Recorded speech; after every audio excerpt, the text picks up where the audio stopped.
plus tarder la parole, mon cher collègue, Monsieur Joly, pour nous détailler votre analyse et vos conclusions. Nous sommes tout oui. Eh bien, merci beaucoup, Monsieur le Président. Mes chers collègues, alors il me revient aujourd'hui de vous présenter les crédits de la mission Défense qui figurent dans le projet de loi de finances pour 2024. Alors cette mission comporte 4 programmes. Le programme 144, Environnement et prospective de la politique de défense. Le programme 178, Préparation et emploi des forces. Le programme 212, Soutien de la politique de la défense. Et le programme 146, Équipement des forces. Alors, comme il a été rappelé à l'instant, l'année 2024 sera la première année d'exécution de la nouvelle loi de programmation militaire qui porte sur la période 2024-2030. Et d'un point de vue strictement budgétaire, eh bien, le PLF 2024 est conforme à la trajectoire fixée par la loi de programmation militaire en prévoyant une hausse non pas de 3,6 milliards, Monsieur le Président, mais de 3,3 milliards d'euros des crédits. Heureusement que vous êtes là. Je sais. Merci. Alors, je ne reviendrai pas sur les récents débats qui ont eu lieu il y a quelques mois, puisque tout le monde s'en souvient, mais je rappellerai quand même ceci. Si cette loi engage une transformation réelle de nos forces armées, eh bien, elle présente quand même encore des manques. Par exemple, des grands programmes subissent des décalages par rapport au plan Ambition 2030, je pense notamment au programme Scorpion, alors qu'ils sont très attendus par nos militaires. De même, les augmentations d'effectifs prévues ne sont clairement pas suffisantes, et je l'avais démontré l'année dernière devant cette commission. Nos forces armées ont été dépouillées pendant 20 ans, et au regard de ce constat, la loi de programmation militaire doit être encore consolidée pour mieux s'adapter aux besoins, et je le rappelle, dans un contexte de regain des tensions, avec l'enjeu de la souveraineté et de la capacité d'engagement de la France. Alors concernant ce rapport, les 4 programmes de la mission défense sont tous en hausse, et c'est bien sûr une très bonne chose. Il y a toutefois encore cette année des anomalies budgétaires qui persistent. Alors je citerai la dotation pour les frais de fonctionnement des missions intérieures, dont Sentinelle, qui s'élève seulement à 30 millions d'euros. Alors cette enveloppe est très clairement sous-évaluée, puisque d'une part, nos militaires voient leur engagement dans Sentinelle renforcé par l'accroissement de la menace terroriste évidemment. D'autre part, ils devront également assurer la sécurité des Jeux Olympiques et Paralympiques de Paris en 2024, et ça pose donc un problème de sincérité budgétaire. Alors je souhaite surtout évoquer 2 programmes. Tout d'abord, le programme 212, en soutien de la politique de défense, qui regroupe l'ensemble des dépenses de personnel du ministère. Alors ces crédits augmentent, mais l'objectif de recrutement se limite seulement à 456 postes supplémentaires contre 700 qui ont été annoncés dans la loi de programmation militaire. Et encore, cet objectif paraît peu réaliste au regard des difficultés qui sont rencontrées par le ministère pour recruter et pour fidéliser le personnel. Alors le ministère doit s'engager davantage pour rendre l'ensemble des carrières plus attractives. Ça passe des militaires du rang, bien sûr, jusqu'aux officiers et des civils de catégorie C ou catégorie A+. Sur la base militaire de Vars, en Isère, que j'ai pu visiter, on manque tout simplement de cuisiniers. La base n'arrive pas à concurrencer les salaires proposés dans le secteur privé. Alors ça pourrait paraître anecdotique, mais ça pose de véritables problèmes quotidiens sur cette base. Enfin, je souhaite évoquer le programme 146, Équipement des forces. Une partie des matériels utilisés par nos armées est aujourd'hui vieillissante, notamment les véhicules terrestres, avec une disponibilité technique très basse. Et donc je me réjouis de constater que de nouvelles livraisons et de nouvelles commandes sont en augmentation. J'ai pu donc monter dans l'un des véhicules Serval qui viennent d'être livrés au 7e bataillon de chasseurs alpins à Vars. C'est un véhicule blindé qui apporte de nouvelles fonctionnalités, et notamment ce que l'on appelle le combat collaboratif, et qui assure une bien meilleure sécurité et un bien meilleur confort pour nos militaires que les VAB, les véhicules à vent blindés, qui seront donc remplacés par les véhicules Serval. C'est donc un type de véhicule qui est hautement technologique et qui permet également finalement de fidéliser les jeunes recrues. Mais attention à ne pas se réjouir trop vite parce que des livraisons ont été décalées et de nombreux matériels ont été cédés ou ont été vendus à l'Ukraine et qui n'ont pas encore été remplacés. Le 93e régiment d'artillerie de montagne, toujours à Vars, dans l'Isère, m'a présenté un canon César, un des meilleurs canons, le meilleur canon du monde même, qui est fabriqué par l'industriel français Nexter.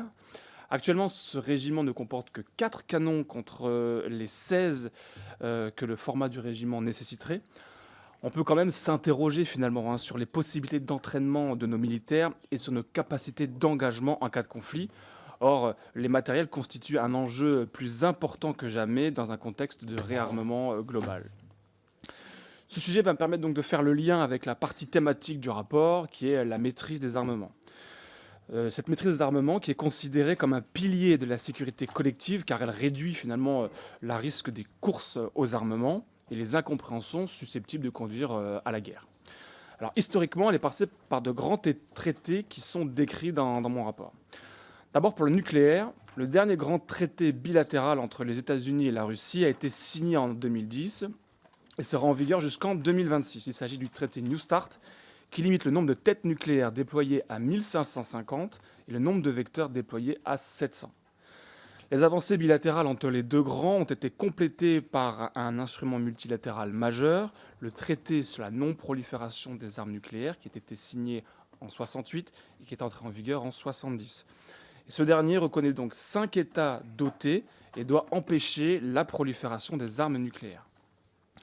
Pour les armes conventionnelles, les avancées ont aussi été importantes. En Europe, finalement, elles sont le fruit de la régionalisation de la sécurité collective via la conférence sur la sécurité et la coopération en Europe, le CSCE, qui a été créé en 1975 et qui a été remplacé en 1995 par l'OSCE, l'Organisation pour la sécurité et la coopération en Europe, dont le siège se situe à Vienne. Donc cette organisation, l'OSCE, réunit aujourd'hui 57 États membres, parmi eux les États-Unis, le Canada, les pays européens au sens large, la Russie, le Caucase et l'Asie centrale. Et donc grâce à l'OSCE, 3 instruments majeurs ont été adoptés et sont encore en vigueur aujourd'hui. D'abord, le traité sur les forces armées conventionnelles en Europe, qui a été signé en 1990. Deuxièmement, le document de Vienne, signé en 1990 aussi. Et le traité de ciel ouvert, signé en 1992 et entré en vigueur en 2002. Mais depuis une vingtaine d'années, et dans un contexte de la hausse de la conflictualité et de crise du multilatéralisme, les régimes juridiques de maîtrise des armements sont en crise, qu'il s'agisse des armes nucléaires et des armes conventionnelles. Cette crise s'est même accentuée évidemment depuis la guerre en Ukraine. Et sur le plan nucléaire, on peut citer la suspension de la Russie du traité New START en février 2023. Et sur le plan conventionnel, ce sont la Russie et les États-Unis qui sont retirés du traité ciel ouvert, respectivement en 2021 pour la Russie, et en 2020 pour les États-Unis. Et la Russie s'est également retirée du traité FCE en mai 2023. Alors j'ai pu me rendre à Vienne et j'y ai parfois entendu des mots assez durs, notamment l'OSCE qui serait complètement bloqué depuis plus d'une dizaine d'années, totalement incapable d'avancer sur des sujets politico-militaires.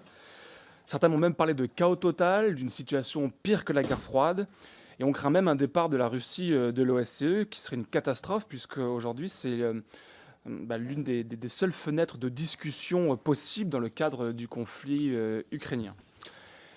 Et en plus de cela, les enjeux en matière de maîtrise des armements se multiplient à l'échelle mondiale.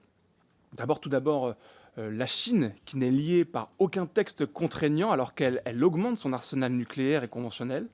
En 2023, elle disposerait de 410 têtes nucléaires déployées contre 350 en 2022 et elle viserait 1000 têtes nucléaires d'ici 2030.